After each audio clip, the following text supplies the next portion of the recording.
He is a technical leadership recruiter and talent attraction engineering and IT recruiter at Indeed. I'm not sure I got that title correct, but anyway, he is a recruiter at Indeed, and he has been a recruiter for years and years and years. He's going to be talking about salary negotiation, living through change, and I hope that doesn't mean pocket change.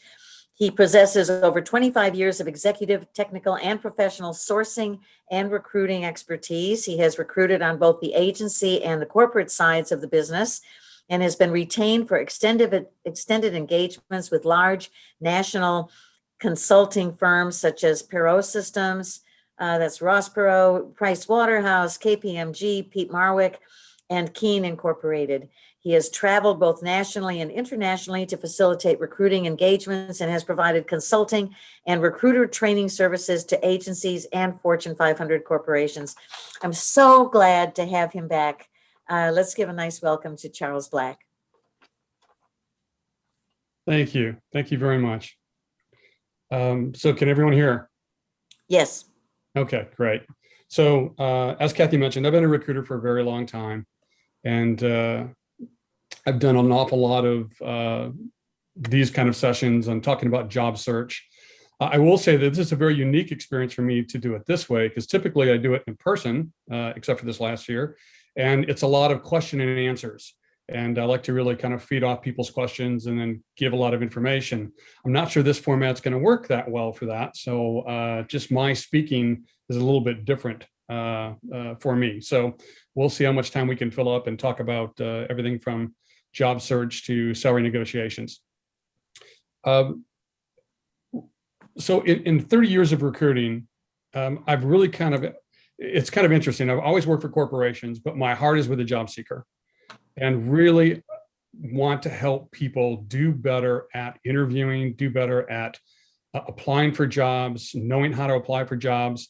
So rather than just dig into salary negotiations, I'm going to talk a little bit about that whole process and what you can do as a job seeker to hopefully improve your chances. And then we'll kind of get into salary negotiations. So I do find a lot of people that spend a lot of time applying for jobs, and I'll give you some real life scenarios. I worked for a company a while back that was a startup, and it went under. And when it went under, everyone left. I took another job with another company, and about 4 months, 5 months later, I got a phone call, and it was from the director of engineering. And he said to me, "Charles, I need your help." I said, "What's up?" He said, "Well, I've applied for 85 different positions." I said, "Well, that's great. I'm glad you're getting out there." He said, "Good." And he said, "But I've had 0 interviews." I said, "That's not good." So I got together with him and we kind of walked through a process that I'm going to talk to you about today that would help him do better at applying for jobs, getting interviews, and getting hired. Over the next month, he applied for 15 positions, had 5 interviews, and was hired. So this process works. And it starts with basically how you approach your job search. So when I'm unemployed, and I've been a contractor for years, I've worked for a lot of different companies over the years. I worked for Dell, Freescale, Advanced Micro Devices, National Instruments, Silicon Labs, and a couple of other startups. When I decide that I need to find a new job, I don't wallpaper the internet with my resume. I don't apply to every company that's out there trying to get someone that'll interview me. Because the truth is, I have marketable skills, and so do you. You have marketable skills. There's no reason for you to wallpaper the city trying for all these different positions. And I'll tell you why it's a bad idea.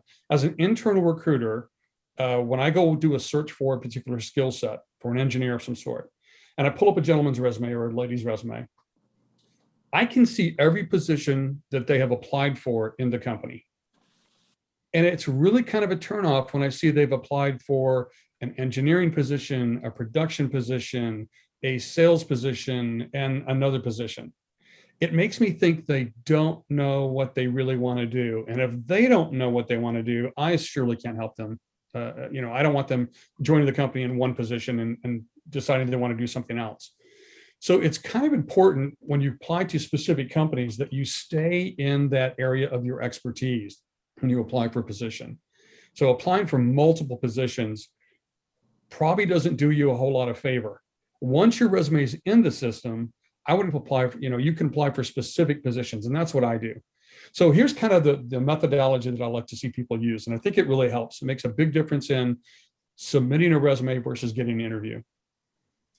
Most people will create a resume and they spend a lot of time doing it, and they'll pay money to a friend or to an associate or to a resume creator. And I've seen people that have paid $1,500 for a resume and $3,200 for a resume. And in my book, that's really a big waste of time. Because if you aren't tailoring your resume for the position for which you apply, you're not doing yourself a favor. So when you decide you want to go out and look for a job, my recommendation is only apply for those positions that you are absolutely excited about. You think this is a great opportunity. I have 80% of the skills that they're looking for. So I'm going to have a lot of value to the company. And then the other 20% is going to be my learning curve. That's going to be a benefit to me. But somewhere between 70, 80% is really the target that I would say you want to go after. Applying for jobs that you have no background or experience in isn't helping you. It's not likely that you're going to get moved forward in the process or be hired. So applying for those positions that are based on your skills and abilities is really important. What I do is when I look at a job description, I look at the very first bullet that they talk about in the job description. And if, as a recruiter, I'm just going to say someone that has done executive level recruiting, if that's one of the things they want, the very first bullet in my resume is going to be about executive recruiting. 12 plus years of executive recruiting, hiring directors and VP level for technology companies. What's the next bullet they're looking for? Is somebody with international experience. Then I'm going to talk about my international experience at my current company, at my previous company, and the company before that. And really what I'm going to do is I'm going to mirror the job description in my resume as much as possible so that my resume reads just like the job description. And the reason this is important is because of the way the process works internally at corporations. When you apply to a position at a corporation, I'm going to tell you that on average, probably 300 people apply. So, in our heads, we're going to go, well, I want to stick out. I want to make sure that the manager knows I have the skills and abilities. And so we try and put all the different things that we've done in our resume. And the problem with that is this: the manager doesn't determine who they interview. I'll say that again because it bears repeating. The manager doesn't determine who they interview.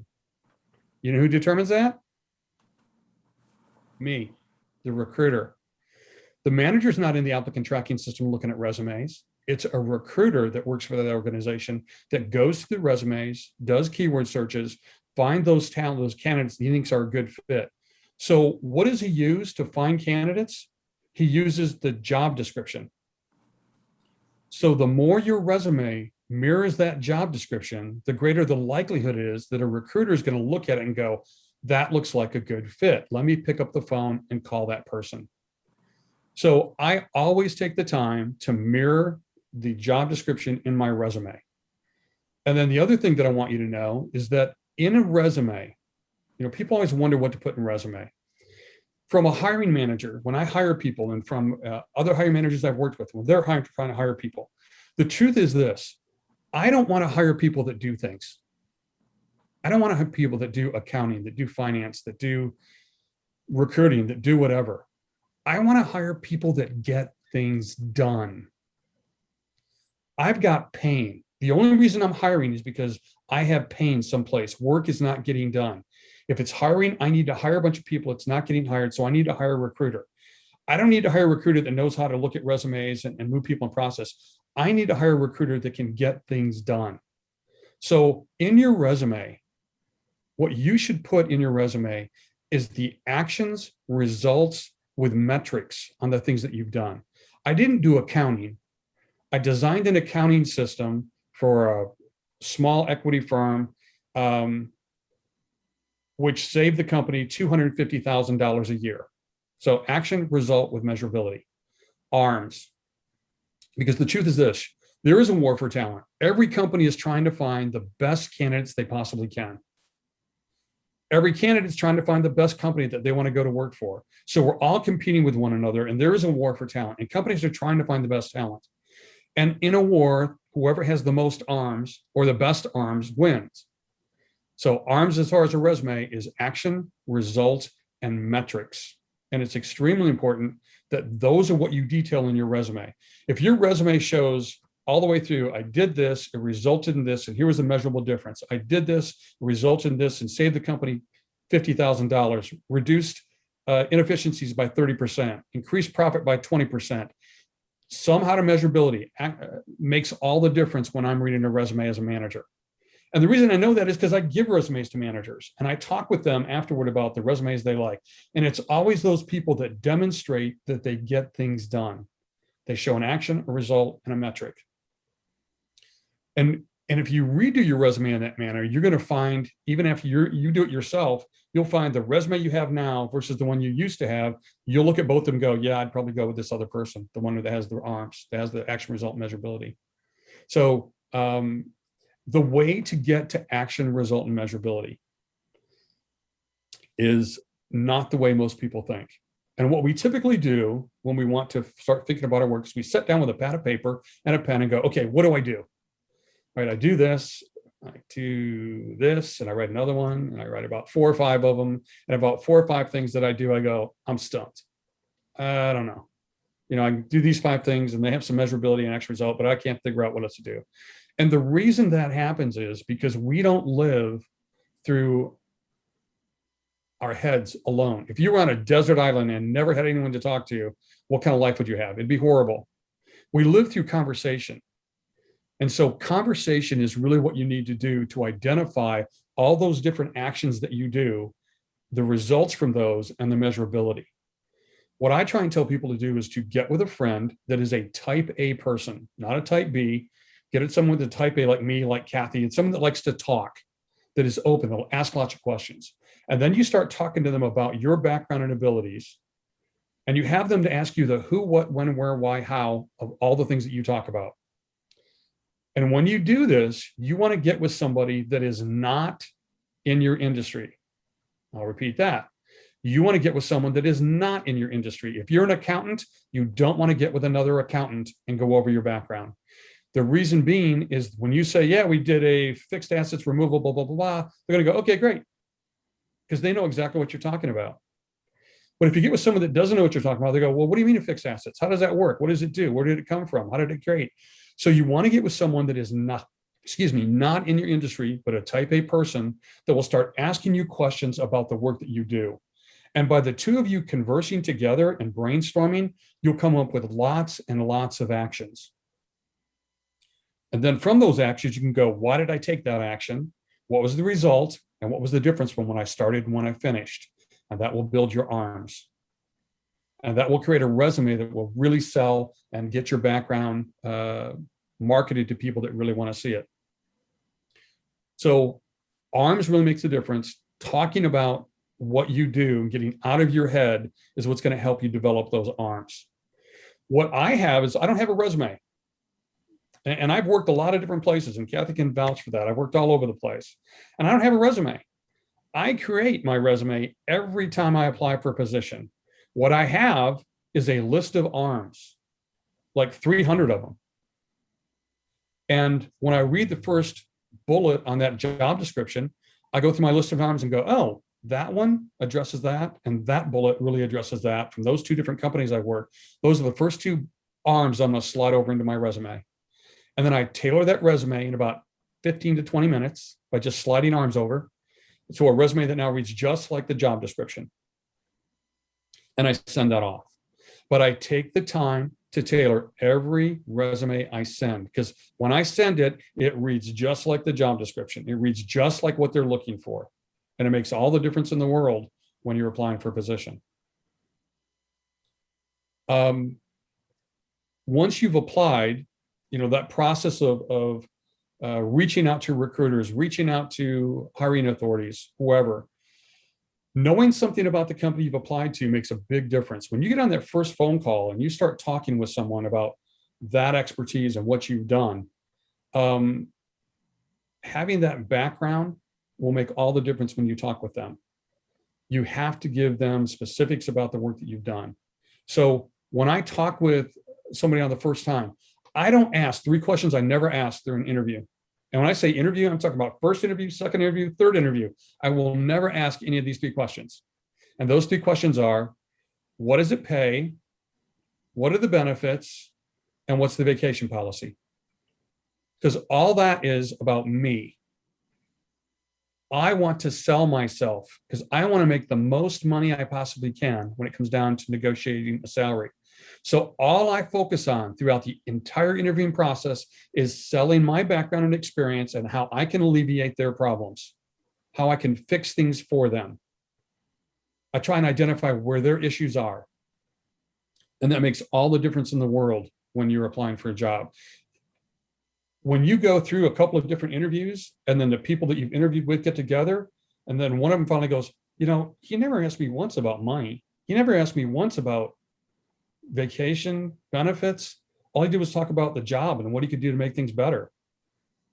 How's that not a great feedback? That's got to be the best feedback in the world. And the reason I don't is this. I also don't worry about, this is going to sound really strange to some of you, but I don't even worry about what position I apply for. So I have applied for positions. I'm a senior recruiter. I've been recruiting for a long 30 years, been a recruiter. I'll apply for a position that says 15 years of experience or 10 years of experience, mid-level recruiter or junior recruiter even. I'll still apply. And the reason I apply is I don't really care. I'm not looking for a position. I'm looking for an opportunity. And the more people I get in front of and interview with, even if I don't get that job, if someone called me up about a recruiter position, they wanted someone with 5 years experience in accounting, I've never done it, but they wanted to talk with me anyway because of my background, I would go interview if I was looking for a job. I don't consider it a waste of time because when I sit in front of them and I start talking to them about my background and experience, they may quickly identify, yeah, he's not what we're looking for. Okay, great. So I spent 30 minutes and I leave. A week and a half later, one of their recruiting friends or a manager from another company says, hey, yeah, we've got a new rack. We're looking for a senior level recruiter with this kind of background. They go, oh, you know what? I interviewed a guy a week and a half ago, 2 weeks ago, a month ago, but they remember me and they'll give my name to somebody else. So anytime I can get in front of somebody to interview when I'm looking for a job, I'm willing to do it. So let's go to the questions that I brought up to begin with, hiring, huge mistakes that people make in the interviewing process. And I know some of you are thinking, well, I don't want to waste a lot of time. And I'll tell you this, if you feel that working through your job search is wasting time, that's not good. I never worry about wasting time. I've got nothing but time when I'm not working. I've got all the time in the world to apply for positions and talk with people and as many people as I possibly can. So when you first get on a phone call, and as a recruiter, I talk with candidates at senior level technical people all day long. And every once in a while, at least twice a day, one of the people I'll talk to, they'll say, hey, well, what does this pay? I don't want to waste a lot of time. And when they say that, my heart drops a little bit. And the reason it drops is because I realize they don't get it. Okay. If you as a job seeker want to get the most money and the best offer you can, why are you asking about money when there's been no investment in you whatsoever? I go up and I see a guy in the street and I say, hey, I like your car. Do you want to sell your car? He's going to throw out some really high number, right? Without really knowing what I want to pay. He should wait. He should talk to me, talk more about the car, get invested in the car. So I really, really get interested and then maybe talk about money. The same thing with you. As you start to sell yourself in an interview, let's just take 2 scenarios. One, I go in and they ask me what kind of money I'm looking for. And I'm just going to throw this out, 50K. I'm looking for 50K for the position. Their range is 45K to 75K. I just told them I wanted 50. No matter how good I do at the interview going forward, and I start blowing them away, what offer do you think I'm going to get? Maybe 55, right? If I didn't tell them and I interview and they go, wow, this guy's really good. He's got this kind of background. He's got this experience. He's got this. All that time, my value in their eyes is going up, up, up. And so is the amount of money they're willing to pay. So as they evaluate my experience, and they start thinking about my background, they're going to go, okay, he's not just a recruiter or a mid-level, he's probably a senior or maybe a principal level. We're going to have to pay a lot more money. That never would have happened if I throw out money at the beginning. Plus, you're also missing opportunities. If you throw about 50K, and let's just say the most I could pay for the position is 45K, and I threw out 50, and we finish the interview and I get a rejection letter because I shot myself in the foot. I would interview anywhere because it isn't about that position. It's about other opportunities within the company and other people that they might know. I can't tell you the number of times that I've seen people that have interviewed for one position as a corporate recruiter, and we hired them for another position with another division because we saw skills and abilities that they could use that we couldn't. That never would have happened if at the very beginning of the interview, he just said, what does it pay? And I gave him a range and it was not what he wanted and he quit. So interview, be open when you interview, but not too open. So when it comes to money, I never negotiate money until the very end of the interview. I never talk about money. I never bring up money. And when they bring up money, I avoid that. I don't talk about money no matter what. I don't care if they ask me how much money I made in the past, how much money I'm looking for, what it pays. I don't go there. And there are very subtle ways to not go there. What I would tell you is this. When someone asks me about money, well, Charles, what kind of money are you looking for? My reply is, I'm looking at the amount of money that should be paid to somebody with my experience. And that's a leading question. And here's why that's a really good question. Because believe it or not, I've already directed them to the next question they're going to ask. It's subtle. But when I say, I'm just looking for the amount of money that should be paid to somebody in my experience, the next question they're going to ask is, well, how much money is that? And it happens every time. Well, I already know the answer to that one. And the answer to that one is, well, you're probably in a much better situation to assess my value to the company than I am. I'm willing to consider any reasonable offer. No matter what question you ask me, I'm not going to give you a number. I don't care if you sit there in dumbfounded silence. It's better than naming a number. Because unless you're a lottery player and you've hit the lottery 3 or 4 times, it's the same scenario. The likelihood of you're guessing the exact number that I want to pay or I'm willing to pay is really unlikely. So why guess? Don't guess. Focus on selling your skills and abilities against the position for which you applied. That raises your value in their eyes, and they'll come to you with a higher offer. You can negotiate once you get the offer, and there's plenty of ways to do that. And there's plenty of good ways to do that. And maybe we'll talk about that at another time, or maybe we can get into that a little bit later. I don't know how much time I have here. Another thing that happens during the interview, and this is the pearl, the jewel, I think, of all interviewing. It's something I've only realized over the last couple of years that works well. When you interview, I'm going to tell you real life experience. I interviewed for a company, I don't know, a few years back. And during the interview, they asked me, what kind of applicant tracking system experience do you have? And I said, well, I've worked with a lot of applicant tracking systems. I've worked with, Resumex, Personic, a couple of others I named. And they said, well, we have Personic. I said, oh, really? And I launched into how I had worked for a company, had basically done a review of applicant tracking systems, selected Personic, implemented Personic for all the directors, all the managers. It was seamless. I went into a whole pitch on Personic and how I'd done the implementation, what a great job I'd done. Thinking for sure, this done deal, I'm going to get hired. This is great. And left the interview and found out that they decided to pass on me. And I went, that's really surprising. I mean, I just thought I really killed it. And about 6 months later, I was at a symposium and I saw one of the HR people that I knew from the company. And we started talking and I said, yeah, I interviewed with the company a while back. She goes, oh yeah, I actually remember you doing that. I said, I got to be honest, what happened? I thought I did pretty much. She goes, well,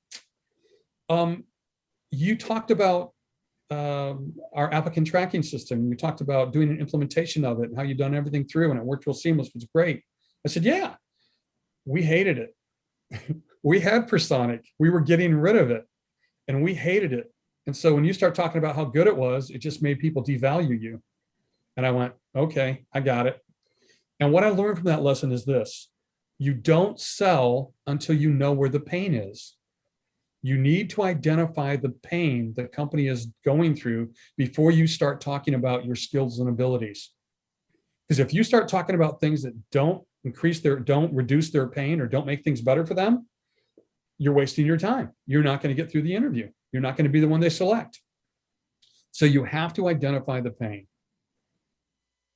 I wish we were live so someone could say, well, how do you identify pain? So here's how you identify the pain. When I interview with a company, and most of you have been there, I take over the interview. I don't let them interview me. I take over the interview. How do you do that? It's very simple. So I've been a recruiter for 30 years. If you've been one for 10 years, you're still going to get the same question, invariably. In some manner, that question is going to be, tell me a little bit about your background and experience. Has anyone been in an interview that has not been asked that? I'm sorry, hold on one second.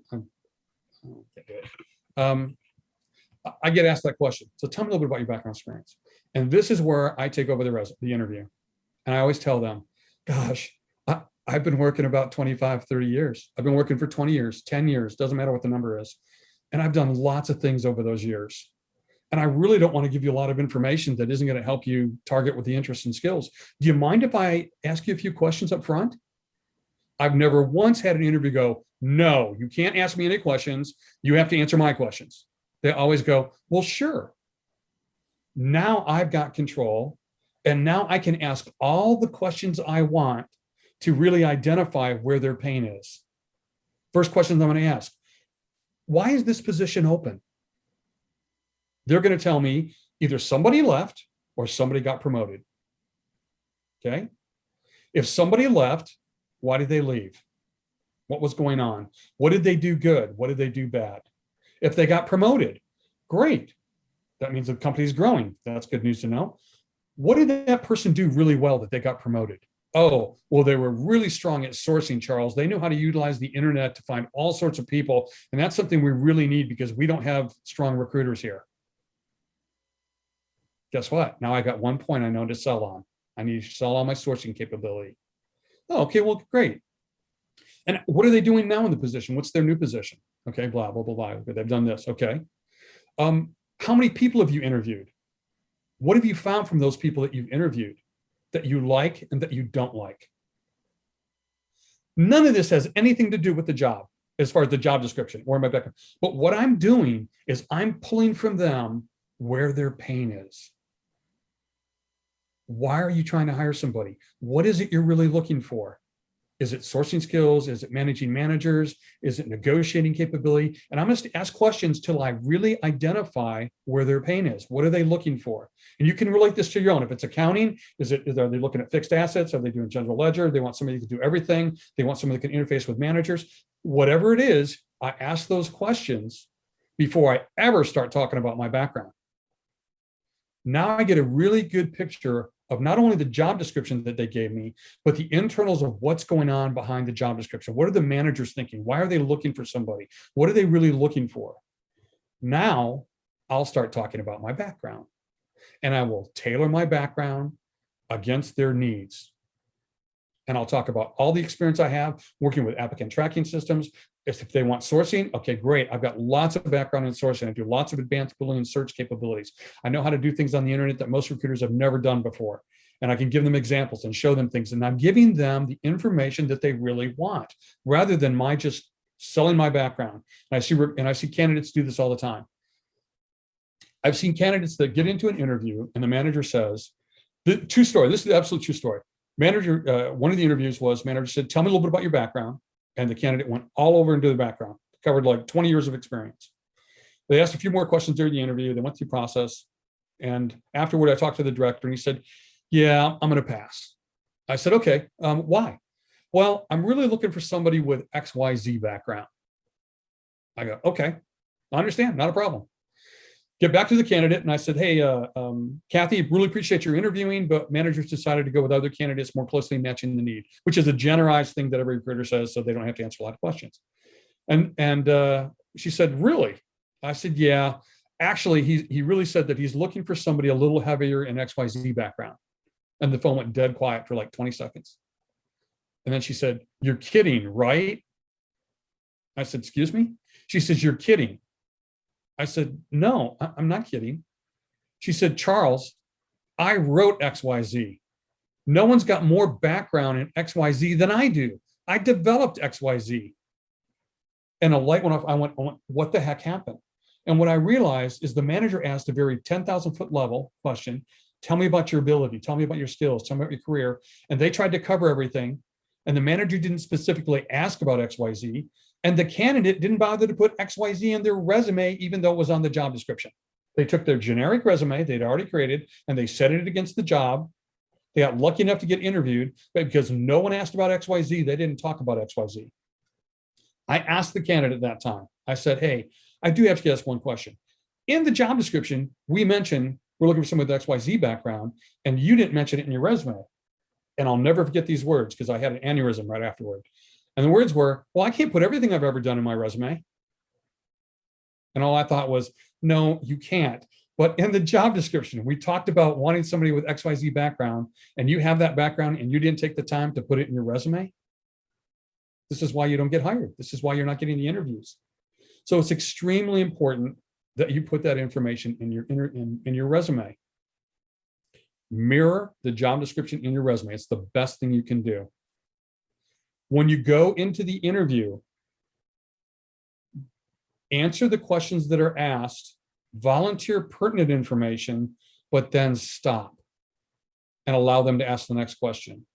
Don't go into your entire background and cover lots of different areas that really aren't going to help you, because you may say something that rules you out for the position. Same thing with your resume. You know, if you are a avid fan of, and I'm just trying to think, a chess club, okay, and you run chess tournaments and you run weekly chess tournaments through Meetup, okay, I wouldn't put that on my resume, because as a manager, I'm thinking, I want to hire somebody that's going to be focused on engineering. And this guy's not only likes chess, but he's playing chess on a weekly basis, and he's running a Meetup group, and he's doing all these other things. He's not going to have time to do my work. And I may rule you out and you never know it. So only the information that's pertinent to the job belongs in your resume. And I'm running out of things in my head to kind of cover right now. Are there any, Kathy, are there any questions I can answer? Yeah, there are a couple questions in the chat. One is going back to the resume. The question was, do you just have, let me see if I can find it. It was something like, do you just have a list of what is the format of the resume? Is it just a list of skills? Is it just bullets of success stories? It's I really like to see as a recruiter, I'm looking at resumes after resume after resume after resume, and resumes that read like a book, like paragraphs that are long. I'm not a fan. It takes too long. I need to be able to identify quickly, do you have the skills and abilities to do the job that I need to have done? And that's the information you want to convey. Do you have the skills and abilities to do the job that you've applied for? And the best way to do that is by quick bullets. I did this, it resulted in this, and here was the action, here's the result. Yeah, that was the question. Is it just a list of bullets with? It can be, you know, here's, all right, let's talk about bullets. So when you build arms, they'll start off as bullets.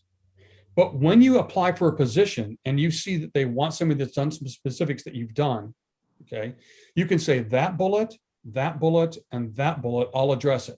Let me combine all three of those into one really meaty 3-sentence, 2-sentence bullet and slide it over the resume. Okay. So it doesn't have to be just a fragmented sentence when I say bullet. A bullet can be a mini paragraph, but mini is the emphasis. Like 3 to 4 sentences that detail what you did, action, result, and measurability that make the difference. The next question was, I understand you're thinking about not asking about money and vacation. How do you handle when the recruiter or the manager asks you those questions? And I think you pretty much covered that. Well, but you. This is where, if we were in a group, I would role play with the entire group. I'd Yeah. have all of you attack me with every single question you can think of to get me to answer that question. And we would role play, and you'd find out at the end that I never gave you an answer, but I never irritated any of you, and I never refused to answer. I never said, I'm not going to tell you that. Typically what I do is I have about 5 or 6 standard topics or lines that I revolve through. Okay. So how much money are you looking for? The amount of money should be paid to somebody with my experience. Well, how much money is that? You're probably in a much better situation to assess my value to the company than I am. Well, what'd you make at your last job? Well, what I made in the last job really has no bearing on what I'm looking for in the future. Well, what are you looking for? Well, a good opportunity. I will just revolve around and keep doing this. I will not answer your question. I have one benefit that y'all don't have. As a recruiter, I actually had an interview one time and we went round and round. VP just kept coming at me, asking me about question, asking me about question, asking me about, comp. And I kept revolving around. And after about 7, 8 times of him firing another question and mine not answering and fire another question, mine answering, I stopped and I said, I held my hand, I said, look, I know why you asked the question. You know why you asked the question. How good of a recruiter would I be if I answered that question? Let's move on.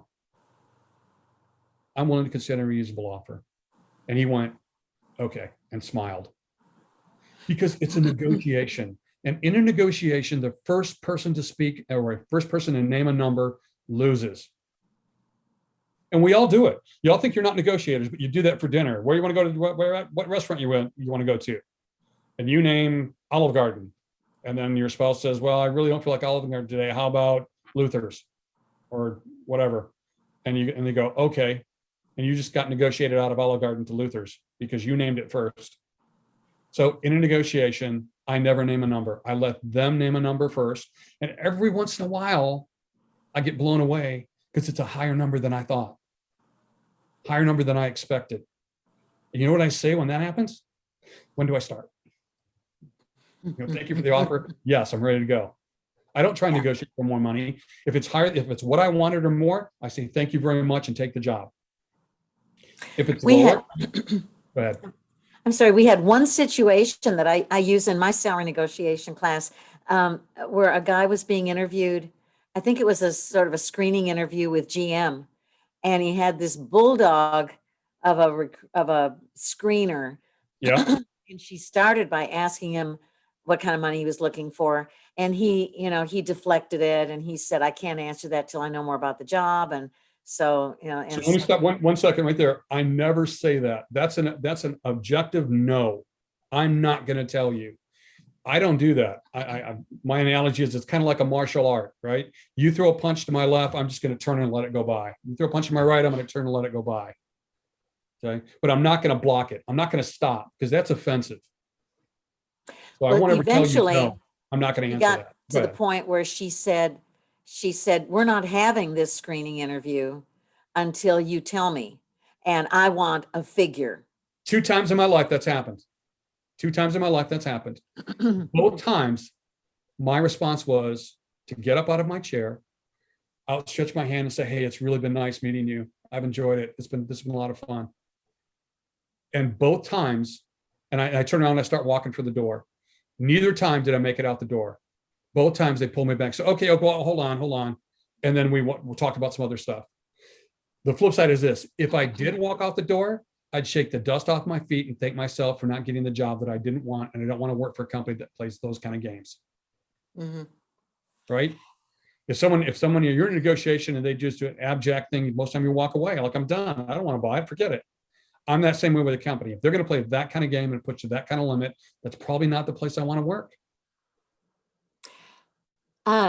There's a question about online applications, of course, where you have to put in a dollar figure. How do you do that? That's easy. That's really easy. When I apply for a position online, and they always leave that, though, they have that mandatory little dot. You can't go by without answering it. I let them know that I'm looking for $999,999 a year. And they know right away that no one's looking for $999,999 per year. I'm refusing to answer their question. And I can tell you this, I've done that every time over the last 20 years when I've applied for a position, and I've worked all over, and I get phone calls all the time when I apply for a position. What else? Let's see. The next one is just an observation. He says, I'm seeing companies offering only 50 to 75% of what I've been paid for a senior product program manager, product manager, I guess, position over the last 10 years, program manager. And the job descriptions combine 2 or more jobs into one. A senior program manager is a narrow and focused, but maybe that's not what the acronym is. It's a Sales narrow and performance focused management, specialties. Kathy. What is it? Sales performance management, Sales performance manager. Thank you very much. I forgot. automating the incentive pay of salespeople. So it's a narrow and focused specialty, so it isn't very likely that someone would be hired for another SPM position, even in a large company. So there is I'm not that. sure what the question is. There is no question. It was an Oh, okay. observation. Okay, we did that one. We did that one.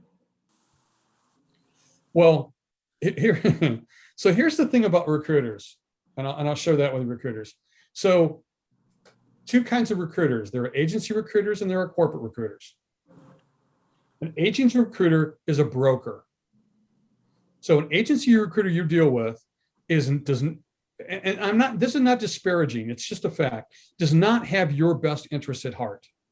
They have their own interests at heart, and that's making a placement, because they don't get paid if they don't make a placement. So they're in the middle. They're not on the employer side, and they're not on the candidate side. They're in the middle as a broker, like a real estate broker, trying to close the deal. Closing the deal is what makes them the money. So they may like you, they may value you, but if they find out from the employer that getting you to accept a little bit less dollars is going to close the deal, they're going to push you down and make and trying to get you to negotiate for less money. And there's nothing wrong with that. That's the job of an agency recruiter. A corporate recruiter, to be honest with you, isn't a whole lot of different. I'm a corporate recruiter. I work in Indeed, and I get measured by butts and seats. I get measured by how many people I hire per quarter. Okay. If I hit my numbers, great. If I go over my numbers, I get a bonus. If I don't hit my numbers, I get chastised. So I'm motivated to get people inside. So I am in the middle, again, as a broker. I've got a candidate, I got a manager that wants to hire, and my try is to broker a deal to get the 2 together. So I may ask the manager to pay more money. I may ask the candidate to take less, whatever it takes to get the deal done. I look out for the interest of the company. I mean, there's no doubt about that. I get paid by the company, and I look out for the interest of the company. And I do try and get the best value. But I will tell you this, in the corporate side, it's a little bit different. You know, we have job class families that have compensation structure aligned to them. So there's only a small range of monetary difference in positions that I'm going to be able to play with. So I may try and get you a little more, a little bit less, but it's not like I'm going to take a guy that is a senior position and offer him a position as a junior, because that causes disparity within the company and then lawsuits and everything else. So that isn't going to happen on the corporate side. That's Anyone helpful. else have any Thanks. questions? Yeah, I had a question. So maybe you're not the right person to ask this, because you said, as you said, you're a senior level recruiter, but I lost my job less than a year after having it, and it was my first job out of college. Okay. So I don't have all that many arms of which to speak outside Okay. of the stuff I have done in school and for personal projects, that type of thing. How would you recommend I go about framing a resume? I would, you already answered your question. I would put those things I did in school and personal projects. Okay. Because here's the deal. You're fresh out of college, you're a year. No one expects you to have 10 years of experience. What I really would be excited about is a guy that understands that it's about getting results and getting things done. And if he can show me that he did that while he was in college, great. I'm more than willing to talk to him. I think I can come up with something like that. And again, the best way to do that is to get with someone else and talk specifically about the things that you've done. Actions, actions, actions. Talk about them. What did you do? How did it go? What was the result? And you'll create arms that way. All right, cool. Well, this is where I'll have to face my anxiety disorders then. Yeah, it is. Yeah. And we all do, the only way you get good at interviewing is by doing more interviews. When I first started recruiting, I had to interview candidates and oh my God, it was horrible. I was nervous, and now I don't even think about it. It's just a conversation, but because I've done it hundreds and hundreds and thousands of times. So same with the interview. The only way you get better at interviewing is to do more interviews. I will tell you this, in the job search process, you have to be a bit of a nudge. Okay. You have to be a bit of a nudge.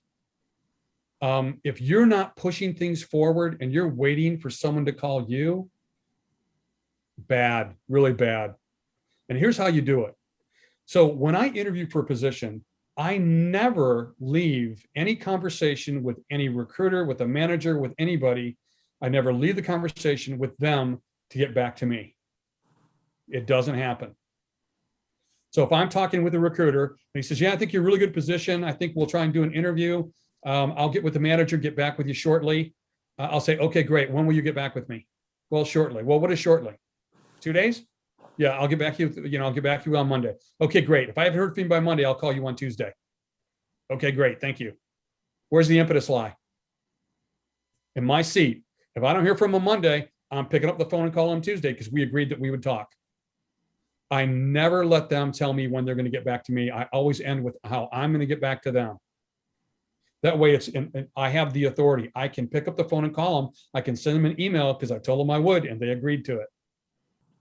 But when you have a recruiter or a hiring manager, and it's true, I have a bunch of different positions. Right now I have, I think, about 15 positions, which it doesn't sound like a whole lot, except I have 13 different hiring managers I'm working with. And each one of them thinks I'm only working on their stuff. And hundreds of candidates that I'm running through and looking at and trying to talk to and get stuff done. Do candidates fall through the ranks? Yes, it sucks. It's horrible. It's not nice. And I wish it didn't happen, but it does. And the best thing a candidate can do to prevent that is to be a bit of a nudge and keep pinging me. Now, not obnoxious. It's kind of like a mosquito, right? You're talking with your friends, you're at a picnic table and you hear a mosquito flying around and you take notice, but you don't do anything because you're talking with somebody. If it lands on you and bites you, that's not good. You don't want to be that mosquito. You just want to be the one that's kind of flying around and making a little bit of noise so they take notice. So I would tell you that, follow back up. Every time you talk with a recruiter, okay, great. When will that happen? All right, great. You go back to me on Thursday? Okay, great. If I haven't heard from you, I'll call you on Friday. Now the action's in my bailiwick. I get to call them. I don't have to wait.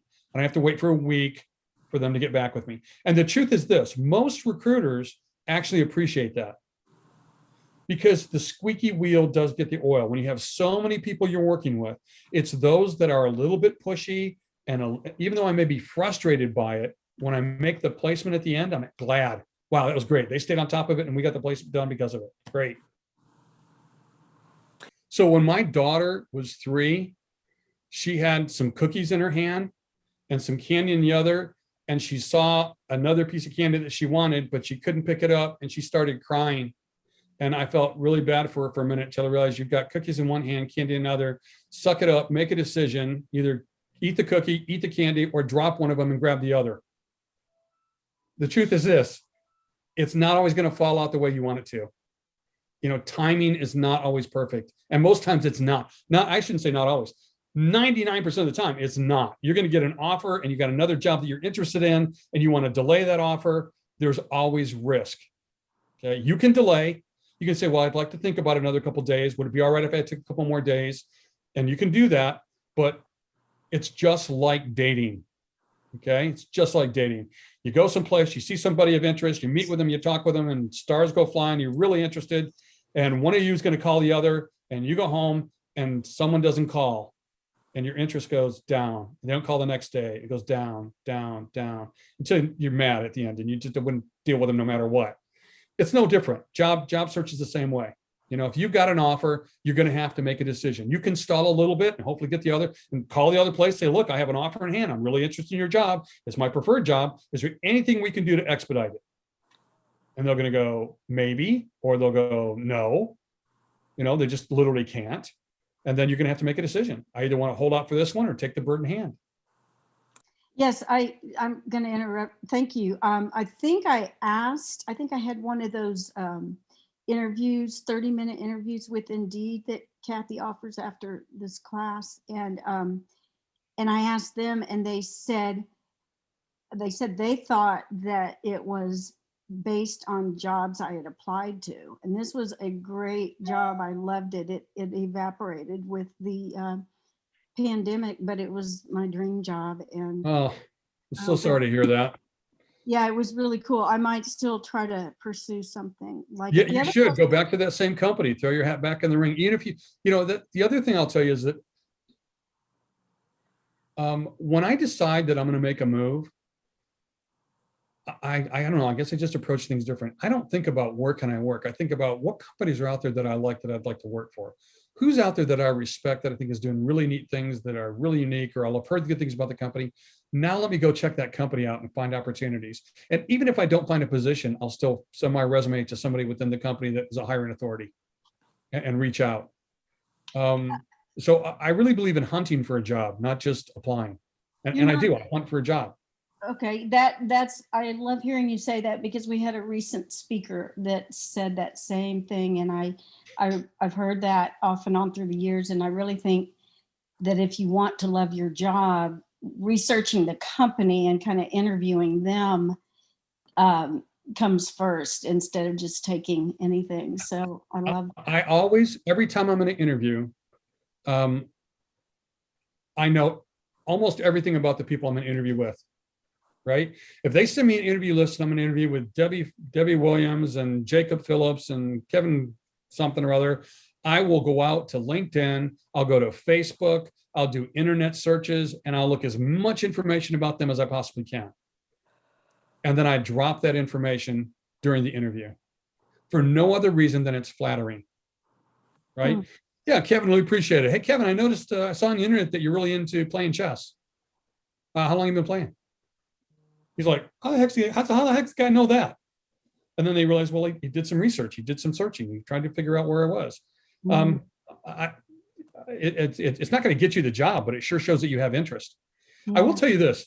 There are a number of people that over the years that I've seen get hired that were junior people for the job, but they got hired because they had the base skills, but they had a phenomenal attitude. They pursued the position through the entire interview. They leaned forward in their chair. They asked lots of questions. They volunteered lots of information they knew about the organization and where it was going. They just pursued it.